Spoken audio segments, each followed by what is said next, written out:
Hi everybody. I wanted to check in today and do a quick video chat on a TV series. So this is going to be a first for me to do a chat about a work that specifically was done for television. I've done, if you've seen any of my other videos, I've done quite a lot of book chats, a few movie chats, concerts, music, opera, even a lecture, and recently a blog, another person's blog article.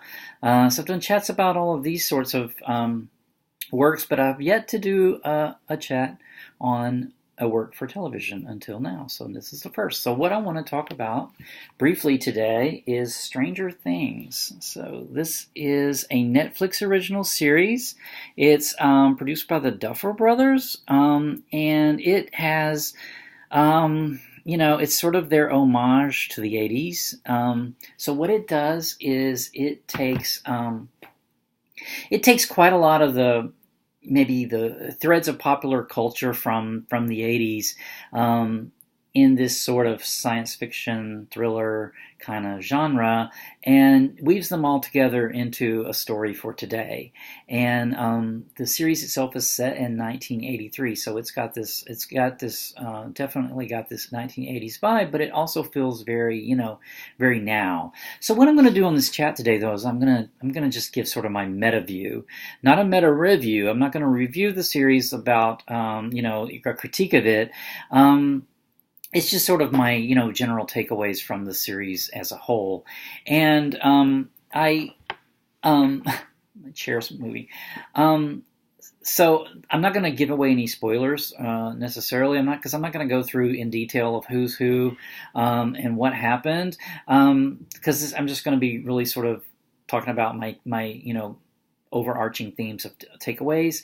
But so maybe the video would be more interesting to someone who's actually already seen the series. But if you haven't seen the series and you want to keep watching, I do not intend to give away any major plot devices. So just a really quick overview of what it's about. Just to set the stage. So what's happened is it's early 1980s, small town Indiana, and a group of friends are playing Dungeons and Dragons one night, and meanwhile across town there's this sort of government. Really secure government energy research facility, and as the boys are going home that night after playing Dungeons and Dragons, one of them goes missing. The next morning, his mom and older brother discover him missing, and engage the local town cop, Chief Hopper, to try to find the boy. And his remaining three friends also begin to look for him, and then try to. The mystery of what's happened to him is sort of sets the stage for where we are. Soon afterwards, a young girl, sort of this mysterious young girl who calls herself 11. She has 11 tattooed on her arm. I think it's on her wrist. And she is discovered by the three remaining friends, and they sort of protect her because they know she holds. They think she holds a key to helping find their friend Will. So the mom of Will is played by Winona Ryder in this series, and her name is Joyce. His older brother's name is Jonathan. So we have two main families. We have the Byers family, which is the family of Will, the young boy who's gone missing, his mom Joyce, and his older brother Jonathan. And then we have this other family, that's the other main family, and that's the Wheeler family. And this is led by the mom, Karen. The dad's kind of a back character, kind of a quiet character, although he's got part of this, I think he's got a theme in the story as well. But Mike is the one of the friends of Will, and he's sort of the hub that the other friends revolve around, as far as trying to find Will, and also he is the chief protector of 11 once they find her, because she's obviously in danger, having escaped as she's apparently a research subject, and it's top secret, so the researchers are looking for her, led by sort of a mad scientist kind of character, played by Matthew Modine. So Anyway, and then back to the Wheeler family. So Karen's the mom. Mike is the kid that's the friend of Will's, the missing boy Will's, and then his older sister Nancy Wheeler is one of the main characters as well. And so that sort of sets the stage for where we are.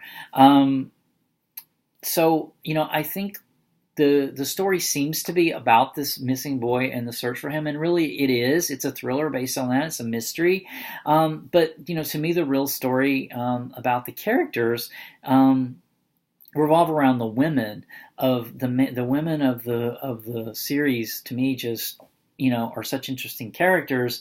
I think there are two main themes of the series that I took away from it, and that is energy. Energy. At the very beginning, we know that there's this energy facility that's a research facility, and then the inner energy of the individual characters. And we have characters. Some of those have very dangerous energies, and some of them have very dangerous energies that are repulsive, and some of them have dangerous energies that are actually attractive, and so it attracts people to that danger. And I think that the other main theme is danger, actually.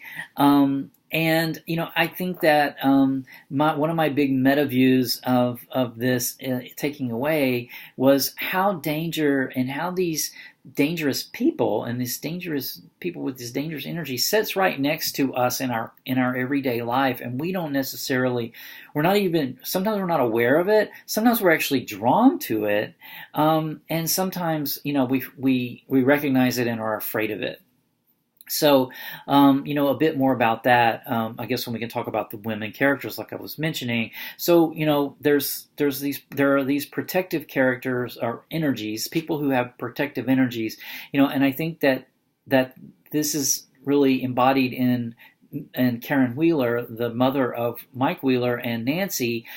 She really tries to protect. She's chosen this safe suburban life, and she's really trying to protect Nancy. Nancy's drawn to a dangerous, sort of a dangerous person.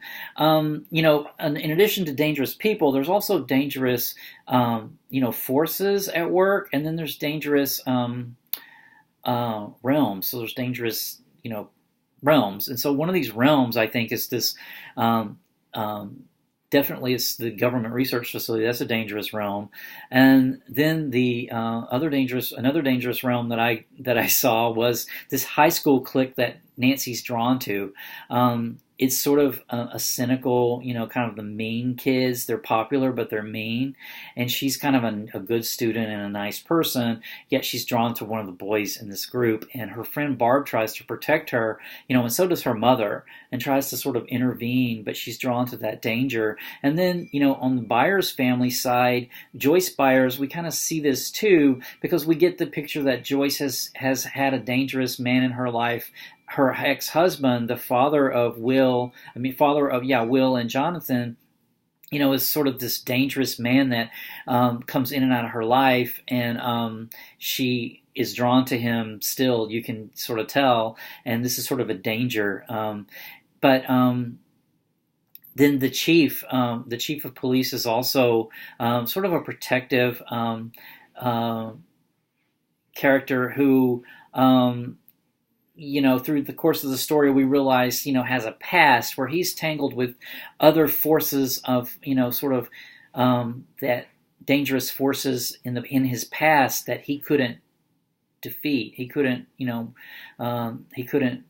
protect the person there, and so he gets drawn in, and he's very reluctant actually to join in this search for Joyce because he refuses to feel like there's he just can't see yet that what danger's there. It takes him a while for that to sort of unravel. So just to get to the main themes, I think. So these dangerous forces at work, I think the main dangerous force at work is the force that's trying to convince Joyce Will's mom to stop looking for him. Winona Ryder really plays this character really, really well because it could go off the rails and be crazy so easy, but yet she keeps it just in control enough that I really was struck by. She refuses to give up that she can find Will, even though everyone around her thinks she's crazy. And there's this one scene where she's in the street and she kind of has this meltdown with her son Jonathan, and she tells him, don't you think I know everyone thinks I'm crazy? And she didn't care. So I think the most dangerous force present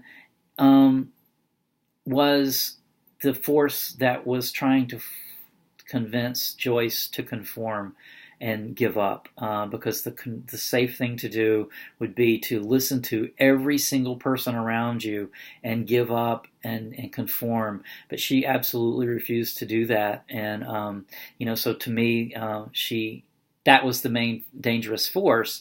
The dangerous realm is this upside down, which is another realm that sits right next to ours, and this is I think I love stories like this where there's a reality that sits right next to our reality, and that this reality, it's a peaceful coexistence. Like usually we don't interact with each other, but we never know. You never know when that's going to open up, and one of these, and something from this dangerous realm could maybe interfere with our reality here. And I love stories like this. This other realm that sits right next to ours, people brush up against this dangerous realm all the time in their everyday lives. This is sort of my MetaView, is that people actually come across these dangerous people all the time in their lives, and they don't necessarily know it. They don't necessarily recognize its danger. They may be being drawn to it because it's dangerous. In the case of maybe Nancy being drawn to Steve in the kind of the mean kid clique, or we might be fully aware that danger's coming and we need to run. But in any case, some people brush up against these dangerous people and these dangerous other dangerous realms that come into our lives, and they escape uninjured with no damage, or they manage to avoid it completely. Some people come away from that encounter with something changed inside of themselves that they're not really aware of yet. And then some people, come away from that encounter and they're damaged, forever. And then some people come away from that encounter. Some people don't come away from the encounter because they've been destroyed, or some people come away totally devastated and destroyed and unrepairable. So in this story, this TV series actually has examples of all of these people. So I enjoyed it very much. I think I'll leave it at that. That's sort of my meta takeaway. I have read that it is going to be another season, so we'll I'll wait for that because I think it should be good. So, but until next time, I'll have another video coming up soon on a different topic, so stay tuned for that. Okay, take care. Bye.